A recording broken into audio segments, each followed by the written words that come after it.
Today, we will be reviewing the Nikon Z 85mm F1.8 S lens. My first Nikon lens, I'm going to do a review today.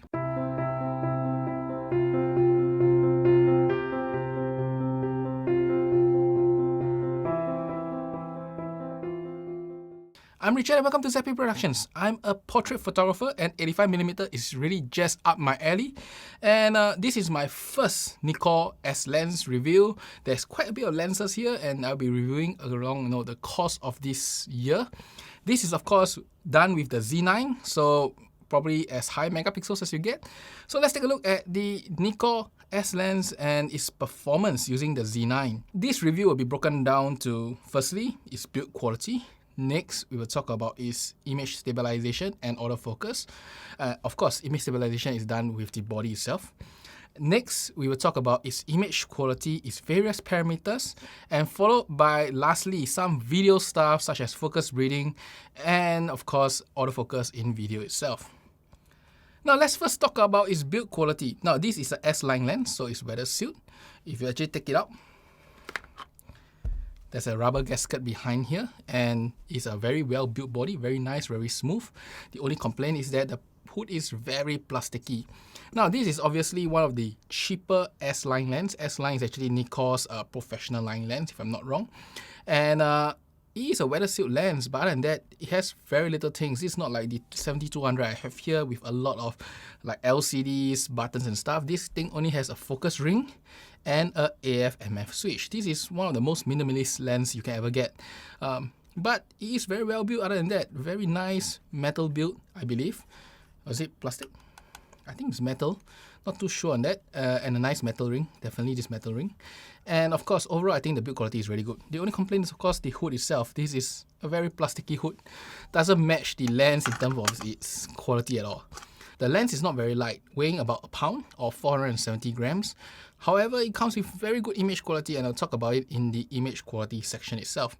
Now, without wasting time, let's go on to the next section, which will talk about autofocus and image stabilization. Let's first talk about image stabilization with this lens. Now, this lens have no IS, so all IS is actually provided by the body itself. My body is, of course, the Nikon Z9. I shot, there's no shutter as well, it's electronic shutter. And I use the standard image stabilization profile. There is two profiles in the Z9. One is a standard and the other is a sports. I use the normal standard one. And with the standard one, I obtained about 9 usable shots at 1/10 of a shutter and 4 usable shots at 1/5 of a shutter. Now, obviously, 1/5 of a shutter is a very low shutter, and if you ask me for a portrait lens like this, you'll probably not use it. 1/10 is also a little bit low, but at least you get 9 out of 10 for a static subject. So probably if you do standard portraiture, 120 or 130, this lens should be able to hit it with the Z9 body itself. Overall, decent performance, of course, with the Z9. Next, we talk about autofocus. Now, autofocus with this lens, on general, is very good. I've done about 4 photo shoots. I can show you some photos here. I would say as out of these 4 photo shoots, every photo shoot I miss no more than 2 shots normally with this lens itself. So it is quite accurate really. If I do miss, it's probably because, the eye is being blocked or maybe there is something that's happening. So in terms of its accuracy, this lens is very accurate. I would say as if you are shooting static portraiture, should be about 99%, 98% accuracy type. Now, if you are shooting moving subjects, then it'll be a bit different.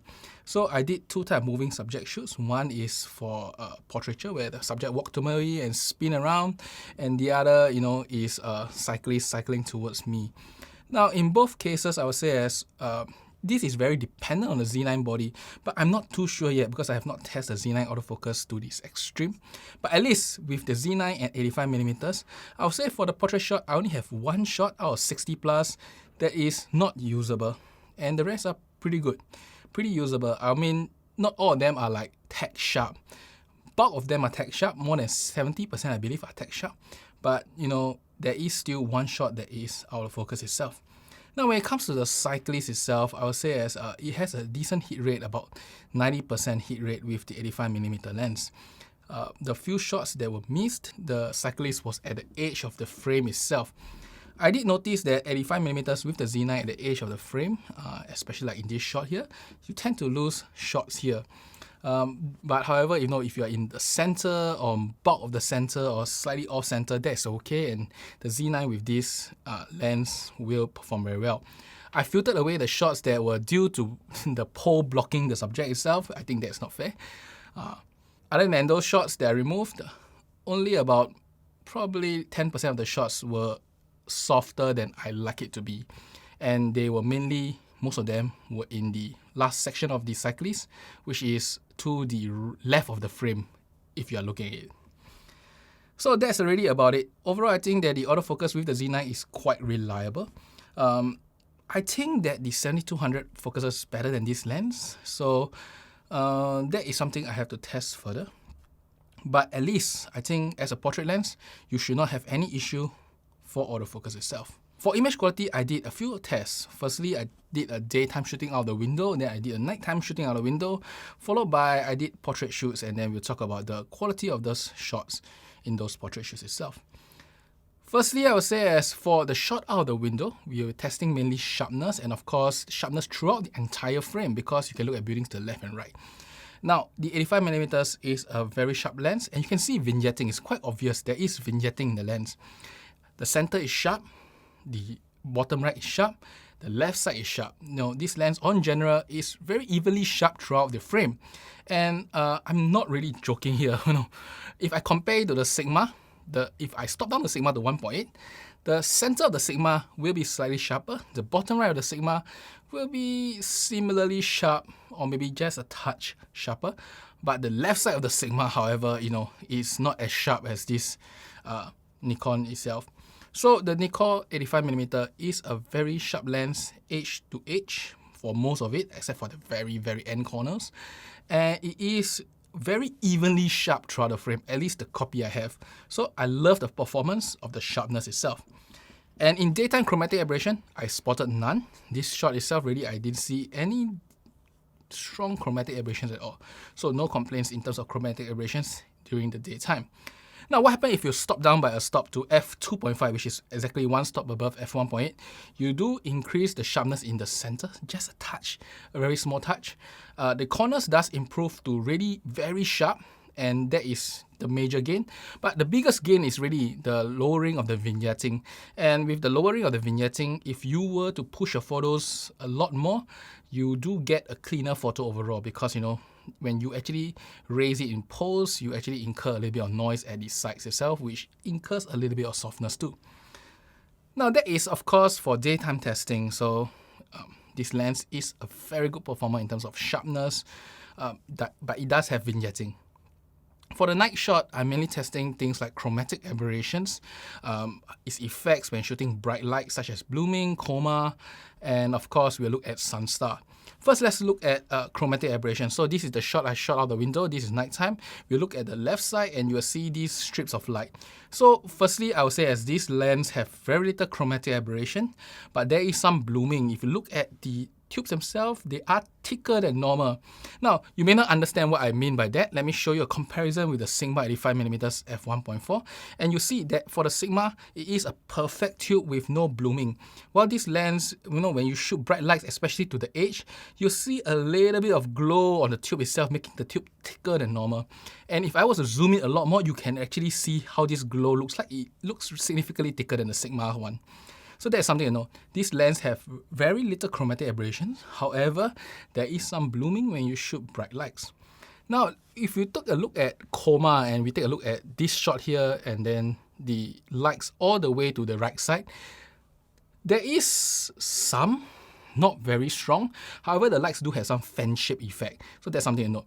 These lenses obviously do not have extreme chroma, but there is still some effects on the lights when you're looking at the edge of it. Now, when it comes to bokeh balls, let me show you this shot here. The bokeh balls on general, as with most lenses, the center is a bit more round. As you go to the side, it becomes more like a rugby ball. I think it's quite normal. It's not bad, not good. Subjective in nature. I think when you take a look at the portraiture, then you can better judge the bokeh of the lens. Then if we look at the bokeh ball itself, it is relatively smooth with a very fine outline on the bokeh balls. What it does mean is that when you actually have a lot of bokeh balls stacking each other, you can actually see the edges of the bokeh balls, which may make it a little bit busy. no guarantees. Let's take a look at it in the portrait itself. And then lastly, we look at Sunstar, and the Sunstar of this lens is as it is. It is a 9-bladed lens, I believe, and it is an 18-point Sunstar. So that is pretty much it for the night shot itself. Now we will look at the portrait photos that I took, and overall I would say as the lens is very pleasing. The bokeh on general is very pleasing. When you shoot half body, I would say as the bokeh behind do fall off relatively nicely. I don't notice any like longitudinal chromatic aberrations or very weird jerky bokeh behind the subject itself. I have quite little complaints if you ask me, and you can take a look at a few of the shots I've done here to really, understand, or should I say appreciate the quality of this lens when it comes to portraiture. Now, the sharpness I have already tested just now. I can tell you that in real world portrait, it is that sharp. If I take one of these shots here, I zoom in to 100% on the eye, it is tack sharp, and I don't think there is really much complaints in terms of its quality itself. And the bokeh itself, I can take one of these half body shots and look at the bokeh behind. Smooth and nice, really. I think this lens is really worthy of its price tag. It is slightly higher, but the optical quality of it really does show in the shoots itself. So overall, how do I feel about the 85mm f1.8 S lens by Nikon itself? I think if you are looking for 85mm lens, you are in the Nikon system. This 85mm f1.8 is one of the best 85mm I have tried. I think out of all the tests itself, the only test that it is found, I believe, to be weaker than the Sigma itself is that blooming. And most high-end 85mm 1.2 and 1.4 do not exhibit that effect.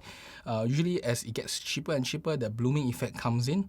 So in this case, the blooming is the only, I would say, as issue I notice for this lens optical quality itself. And that I don't notice any flaws in this lens. The lens is probably as good, if not better, than some 1.4 lens in the market today.